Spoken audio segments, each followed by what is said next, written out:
Violation करते हुए Qatar पे स्ट्राइक्स कर दिए। वो इसराइल जो लाइव वार क्राइम्स कर रहा है, लाइव फलस्तीनियन मासूम लोगों की वो जानें ले रहा है कि इसराइल के फाइटर जेट्स का कतर की फिजा में होना और अमेरिका के रेडार से बच के निकलना ये पॉसिबल नहीं है बेसिकली। इस टास्क को, इस सीज फायर को डिस्टर्ब करने के लिए इसराइल ने ताबड़तोड़ हमले कर दिए कतर पे। डोनाल्ड ट्रंप ने एक नई डील प्रपोज की थी जिस पे डिस्कस करने के लिए हमास की लीडरशिप दोहा में आई थी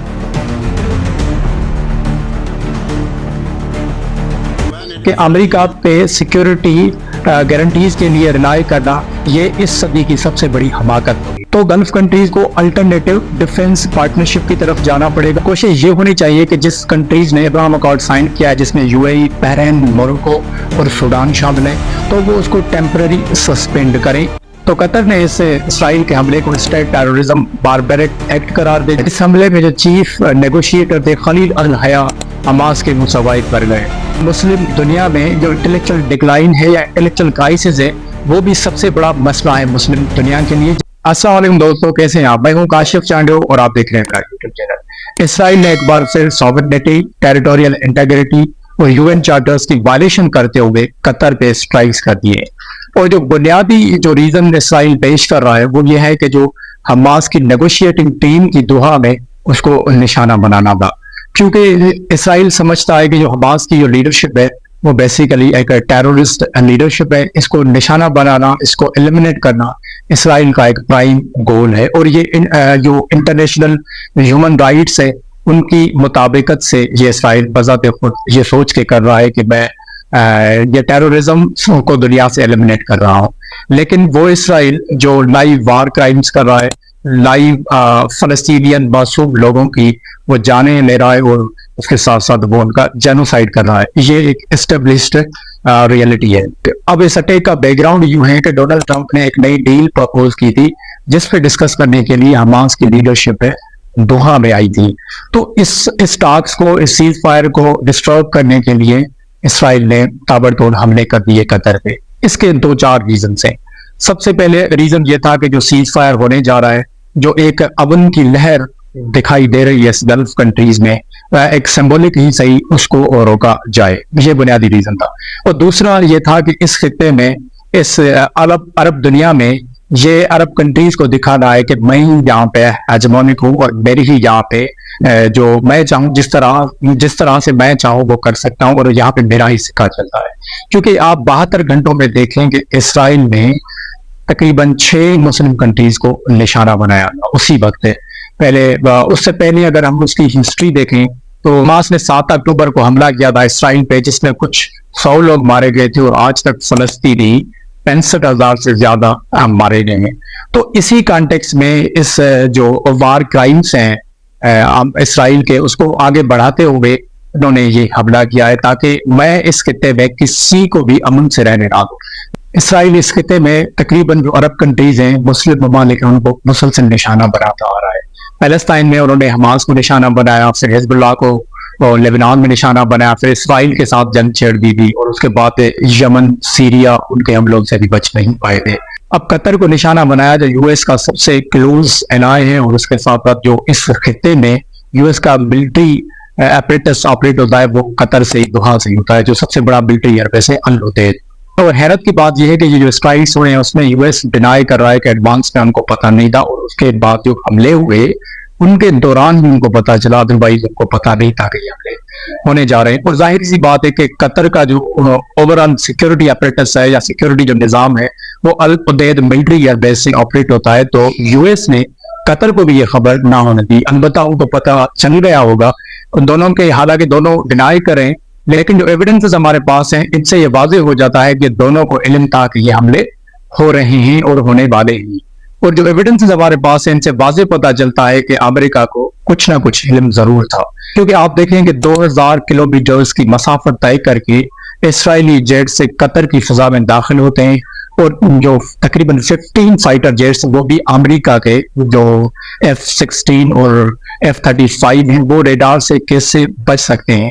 और ये इन जेट्स ने तकरीबन 10 स्ट्राइक्स किए और ये वहां पे तकरीबन जो कतर की सजा है उसमें 10, 15, 20 मिनट तक उड़ते रहें और उसको कोई डिटेक्ट करने वाला नहीं। ये मिलिट्री के कॉन्टेक्स्ट में भी देखें या वैसे सिक्योरिटी कॉन्टेक्स्ट में देखें कि ये पॉसिबल नहीं है कि कतर और यूएस को ये पता ना चल सका हो कि जो फाइटर जेट्स हैं वो कतर की फिजा में मौजूद हैं, बल्कि यूएस ने डिलिबरेटली इन फाइटर जेट्स को सेफ पैसेज दिया ताकि वो हमलों के बाद सेफली इसराइल की सरजमीन पे लैंड कर सके। तो इससे ये बात वाज़ेह हो जाती है कि इसराइल के फाइटर जेट्स का कतर की फिजा में होना और अमेरिका के रेडार से बच के निकलना ये पॉसिबल नहीं है बेसिकली।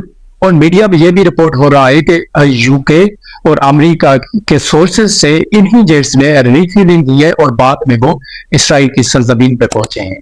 तो अमेरिका को ये कानो कान खबर ना होती, ये पॉसिबल नहीं है। तो इस हमले के बाद कतर का एक स्ट्रॉन्ग रिएक्शन आया। कतर जो कि क्लोज एलाय है यूएसए का, तकरीबन 2024 में उनका बायलैटरल जो ट्रेड था वो $6.7 बिलियन था। और इसके साथ साथ देखें कि इस खिते में जो मिलिट्री अपरेटस है, मिलिट्री एयर बेसेस हैं, तकरीबन बताया जाता है रिपोर्ट्स के मुताबिक 30 मिलिट्री एयर बेसेस है। और सबसे बड़ा जो मिलिट्री एयर बेस है अमेरिका का कतर में अल उतैद मौजूद है और उसमें तकरीबन 10,000 अमेरिकी फौजी तैनात हैं। तो कतर ने इस इसराइल के हमले को स्टेट टेररिज्म बारबैरिक एक्ट करार दे दिया। और कतर के जो प्राइम मिनिस्टर हैं शेख तमीम बिन हमाद अल सानी, उन्होंने कहा कि बेसिकली ये इसराइल की एक शदीद तरीन कोशिश थी कि जो पीस टॉक्स हो रहे हैं, जो अमन हो रहा है, उसको डिस्टर्ब किया जाए, उसको खत्म किया जाए, उसको मार दिया जाए। अब इस हमले में तकरीबन 6 लोगों की कैजुअलिटीज रिपोर्ट हो रही है, जिसमें 5 हमास के लीडर्स हैं और एक जो कमांडर था वो कतर का था। लेकिन इसमें जो टॉप लीडरशिप थी, जो की प्लेयर्स थे हमास की नेगोशिएटिंग टीम के, वो सर्वाइव कर गए। इस हमले में जो चीफ नेगोशिएटर थे खलील अल हया हमास के, वो सर्वाइव कर गए। इसमें जो यूएस का रद्द-ए-अमल आया है वो कम्प्लीटली जिस तरह अरब ममालिक ने या जो दीगर मुस्लिम कंट्रीज ने या जिस तरह से वेस्टर्न कंट्रीज ने रिएक्ट किया है, उस तरह से अमेरिका ने रिएक्ट नहीं किया।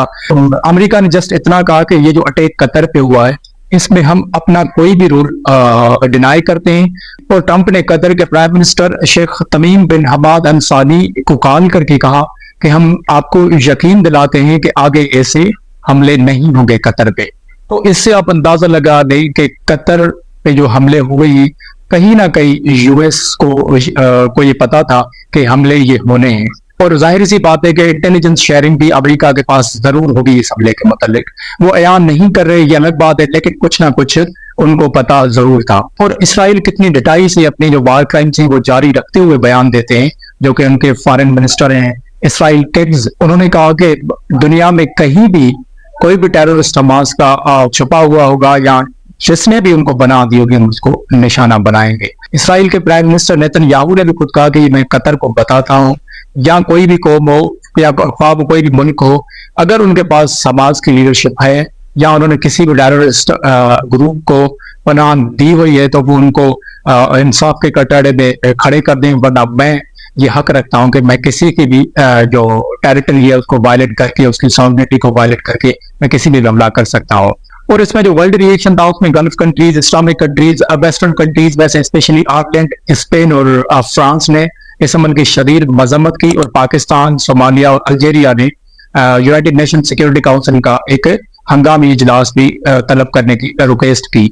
लेकिन इस पे हैरत की बात है कि रूस और चाइना इस तरह से आगे नहीं आए जिस तरह से एक इमर्जिंग सुपर पावर्स को आगे आना चाहिए था। क्योंकि चाइना मुसलसल, चाइना को हम देख रहे हैं कि वो एक वर्ल्ड स्टेज पे या ग्लोबल ऑर्डर की तब्दीली की बात कर रहा है। उसने जो एससीओ के समिट हुई उसमें भी मल्टीलैटरलिज्म की बात की गई और जो यूएस का पॉलिटिकल वर्ल्ड ऑर्डर चल रहा है उसको चैलेंज करने की भी एक सिंबॉलिक कोशिश की गई थी। लेकिन चाइना उस तरह से उसमें आगे नहीं आ रहा जिस तरह चाइना को आना चाहिए था। लेकिन इस हमले में चाइना और रशिया के लिए एक बिग क्वेश्चन है कि उनकी डिप्लोमेसी या उनका जो रद्द अमल है वो इतना नॉर्मल क्यों है। अब ये जो कतर पे हमला हुआ है इसमें 2 बड़े अहम सवाल खड़े हो गए हैं कि ये जो अरब दुनिया है या जो अरब कंट्रीज हैं उनका मसला क्या है, वो इस खित्ते में किस तरह से अमल लाएंगे। और दूसरा सवाल ये है कि वो क्या कर सकते हैं अमल लाने के लिए, वो इसराइल जैसे जो वार केबल कंट्री है उसको कैसे रोक सकते हैं। लेकिन माजी की दास्तान है, जो माजी की कहानी है वो ये बताती है कि जो भी अरब कंट्रीज ने काइनेटिक एक्शंस लिए थे इसराइल के अगेंस्ट पे वो माजी में फेल हो चुके हैं। کیونکہ آپ دیکھیں کہ جو عرب اسرائیل باس ہوئی تھی اس میں جو عرب کنٹریز سے ان کو بدترین شکست ہوئی تھی. اب سب سے بڑا مسئلہ یہ ہے کہ problem of the Gulf countries, سب سے بڑا پرابلم ان کا مونارکی ہے. جو مونارکس ہیں، جو کنگز ہیں، ان کے پاس ایبسولوٹ اتھارٹی ہے. وہ کبھی بھی نہیں چاہیں گے کہ ان کی جو پاور ہے وہ ڈی ویلیو ہو، یا وہ ایسا کوئی نظام یہاں پہ متعارف کروائیں جس کے بنیادوں پہ وہ ایک ڈیموکریسی لائیں، جس کے بنیادوں پہ وہ پبلک کے ذریعے ہی منتخب نمائندے بن کے آئیں. کیونکہ اگر وہ پبلک کے نمائندے منتخب ہو کے آئیں گے تو ان میں کانفیڈنس ہوگا، اور وہ جو فیصلے کریں گے وہ پبلک ہوں گے، اور ان میں ایک پبلک بل شامل ہوگی. فار ایگزامپل قطر کا آپ مثال لے لیں، 1992 میں سیکیورٹی پیکٹس اور سیکیورٹی ایگریمنٹس سائن کیے تھے امریکہ کے ساتھ قطر نے، لیکن اب تک یہ کسی کے علم میں نہیں ہے کہ وہ ڈاکومنٹس تھے کیا اور کون سے سیکیورٹی گارنٹیز امریکہ سے لی گئی تھی. تو بیسیکلی ان کی جو مونارکیز کو انٹیکٹ کر کے رکھا ہے وہ امریکہ کی سپورٹ نے ہی رکھا ہے. اگر وہ ان کے خلاف جائیں گے تو ان کی حکومتیں گر جائیں گی، یہ ان کو بڑا خوف ہے. اور دوسرا ان کا یہ مسئلہ ہے کہ ان کے پاس کوئی بھی ٹرینڈ آرمی نہیں ہے، کوئی بھی ڈسپلینڈ اور میچور آرمی نہیں ہے.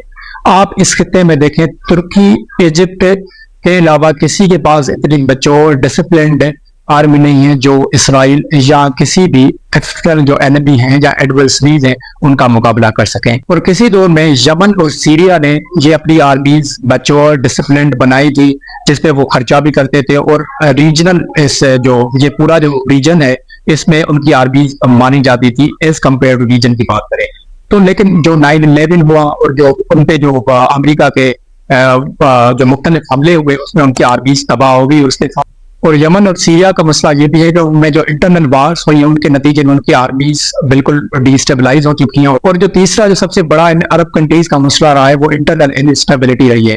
سیریا کی مثال لے لیں آپ، یمن کی مثال لے لیں، یا جو لیبنان کی مثال لے لیں، اس میں تقریباً آپس میں ہی وہ لڑتی آ رہی اور ایک کنٹری کو کبھی بھی انہوں نے اسٹیبلائز نہیں ہونے دیا، جس کے نتیجے میں وہ کبھی بھی ایک اسٹرانگ کنٹریز کی طرح ایمرج نہیں کر سکے تاکہ وہ اسرائیل کا یا کسی اور کنٹری کا مقابلہ کر سکیں. اور چوتھا جو سب سے بڑا مسئلہ ہے عرب کنٹریز کا وہ یہ ہے کہ وہ ملٹری کانٹیکس میں اور سیکیورٹی کانٹیکس میں ہمیشہ دوسرے کنٹریز پہ ریلائی کرتے ہیں. یعنی کہ ان کا جو آپریشنل سسٹم ہے وہ بھی دوسرے کنٹریز پہ ریلائی کرتے ہیں، جس میں سب سے بڑی مثال قطر، یو اے ای اور کویت کی مثال ہے. اور کسی حد تک جو سعودی عربیہ ہے ان کا بھی جو پورا جو سیکیورٹی نظام ہے وہ امریکہ پہ ریلائی کرتا ہے. الودیع جو ملٹری ایئر بیس ہے قطر کا، پورا جو سیکیورٹی نظام ہے وہ وہاں سے ہی آپریٹ ہوتا ہے. تو سیکیورٹی گارنٹیز پہ سوللی امریکہ پہ ریلائی کرنا ان کنٹریز کی سب سے بڑی ایک غلطی تھی، کیونکہ امریکہ کبھی بھی کسی کا پرماننٹ فرینڈ نہیں ہوتا اور امریکہ کبھی بھی پرماننٹ کسی کا دشمن نہیں ہوتا. یہ امریکہ کی فارن پالیسی ہے. جو عرب کنٹریز میں یا مسلم دنیا میں جو انٹلیکچوئل ڈکلائن ہے یا انٹلیکچوئل کرائسس ہے وہ بھی سب سے بڑا مسئلہ ہے مسلم دنیا کے لیے، جس کی وجہ سے وہ خود کو پروٹیکٹ نہیں کر پا رہے. اگر انوویشن نہیں ہوگی، ٹیکنالوجی نہیں ہوگی تو ہم سیکیورٹی تو کیا نارمل اپنے حالات بھی بہتر نہیں کر سکتے. اور جو تقریباً سیکیورٹی جو کانٹیکس ہے ان کنٹریز کا وہ انہوں نے تقریباً سارے جو فائٹر جیٹس ہیں یا جو ڈیفنس سسٹمز ہیں وہ ایک شو پیس کے بنیادوں پہ رکھے ہوئے ہیں. ان میں جو اتنی آپریشنل کیپیبلٹی ہیں یا جو وہ ٹریننگ ہوتی ہے وہ کسی بھی عرب ممالک میں نہیں ہے، سوائے ترکی کی. اگر ہم بات کریں تو وہ ایک ٹرینڈ اور ڈسپلنڈ آرمی ہے. اور اس کے علاوہ اگر ہم کسی بھی کنٹری کی بات کریں تو اس میں اتنی صلاحیت نہیں ہے یا کیپیبلٹی نہیں ہے تاکہ وہ اپنی جو ایکٹیویٹیز ہیں وہ خود کر سکیں. ہمیشہ سوللی انہوں نے فارن کنٹریز میں ریلائی کیا ہے، جس میں سب سے بڑا جو ہے وہ امریکہ ہے. سب سے بڑا ملٹری ایئر بیس ہے امریکہ کا الودیع. وہ اس سارے خطے میں جو ملٹری ایئر بیسز ہیں یا جو ان کی آپریشنز ہوتی ہے وہ یہاں سے ہی آپریٹ ہوتی ہیں. تو یہ جو ایئر بیسز ہیں یا جو امریکہ کا انفلوئنس ہے اس خطے میں اگر ڈکلائن ہوگا تو ہی اس خطے میں امن آ سکے گا، اور یہ کلیکٹیو ریسپانس ہوگا اگر گلف کنٹریز کا تو اس میں کچھ پیش رفت ہو سکتی ہے، ادروائز کچھ نہیں ہو سکتا. اور ان کنٹری کا سب سے بڑا مسئلہ یہ بھی ہے کہ وہ سیکیورٹی گارنٹیز کے لیے سوللی امریکہ پہ ریلائی کرتے ہیں. اور امریکہ جب یوکرین وار شروع ہوئی تو امریکہ نے یہ واضح پیغام دیا کہ میں کسی کو بھی فزیکل سیکیورٹیز نہیں دے سکتا، کیونکہ ابھی آپ دیکھیں کہ ملٹری ایئر بیس سے جو امریکہ کا الودیع ہے وہ قطر میں موجود ہے، اور قطر پہ ہی حملہ امریکہ کا ایک کلوز الائے اسرائیل کر رہا ہے. تو اس سے یہ واضح پیغام ہو جاتا ہے کہ امریکہ پہ سیکیورٹی گارنٹیز کے لیے ریلائی کرنا یہ اس صدی کی سب سے بڑی حماقت ہوگی. تو تو गल्फ कंट्रीज को अल्टरनेटिव डिफेंस पार्टनरशिप की तरफ जाना पड़ेगा, अपने स्ट्रेटेजिक और सिक्योरिटी अलायंसेज अमेरिका के अलावा दूसरे कंट्रीज से भी बनाने पड़ेंगे, जिसकी वजह से उनका जो एक वजूद है वो खतरे से बाहर होगा। अगर वो सिक्योरिटी पैक्ट दूसरे कंट्रीज के साथ करते हैं तो इसमें ही उनकी बका है, अदरवाइज वो इस खित्ते में इनसर्कलमेंट और इनसिक्योरिटी का हमेशा शिकार रहेंगे। और जो दूसरा ऑप्शन गल्फ कंट्रीज के पास है वो इसराइल के लिए एयर स्पेस और उसके साथ साथ जो पोर्ट्स हैं उनको भी बंद कर सकते हैं या सस्पेंड कर सकते हैं, जिसके नतीजे में इसराइल पे एक दबाव पड़ेगा, क्योंकि जो इस्लामिक कंट्रीज हैं या जो गल्फ कंट्रीज हैं उसमें जो 6 कंट्रीज वो बहुत बड़े इंपॉर्टेंट हैं, जिसमें जो जीसीसी का ब्लॉक है वो इंतहाई जरूरी है। अगर वो इसराइल को अपनी एयर स्पेस इस्तेमाल नहीं करने देता और अपने पोस्ट इस्तेमाल नहीं करने देता तो ये इसराइल के लिए बड़ा चैलेंज हो सकता है। और सबसे बड़ी बात यह है कि जो अब्राहम अकॉर्ड है जिसके लिए ताबड़तोड़ कोशिश की जा रही है इसराइल और अमेरिका की जानिब से कि इसराइल को एक पॉलिटिकल लेजिटिमेसी मिले इस खित्ते में, और वो अब्राहम अकॉर्ड के ही जरिए आ सकती है। और कोशिश ये होनी चाहिए कि जिस कंट्रीज ने अब्राहम अकॉर्ड साइन किया है, जिसमें यूएई, बहरीन, मोरक्को और सूडान शामिल है, तो वो उसको टेम्पररी सस्पेंड करें। परमानेंटली अब्राहम अकॉर्ड को विड्रॉ करने के लिए इन कंट्रीज को काफी मुश्किलात का सामना करना पड़ेगा, लेकिन उसको इस तरह से सस्पेंड करें ताकि वो जो डॉक्यूमेंट है वो अपने रियल शक्ल में वो सस्पेंड ही रहे, और जो कभी भी इसकी जरूरत पड़े तो इसको रिस्टोर करके फिर ये पैगाम दिया जाए कि हम 2 स्टेट सोल्यूशन के बुनियादों पे हम इसराइल के साथ हैं। अगर वो फलस्तीन की इंडिपेंडेंट रियासत है या उनकी सेल्फ डिटर्मिनेशन के लिए वो खड़ा होता है या वो उनके लिए कोई पेशरफ्त करता है तो हम इसको जो अब्राहम अकॉर्ड उसको रिस्टोर करते हैं, अदरवाइज हम इसको सस्पेंड ही रखेंगे। तो इसी बुनियाद पे वो इसराइल का कुछ बिगाड़ सकते हैं, अदरवाइज वो इसराइल का कुछ नहीं कर सकते।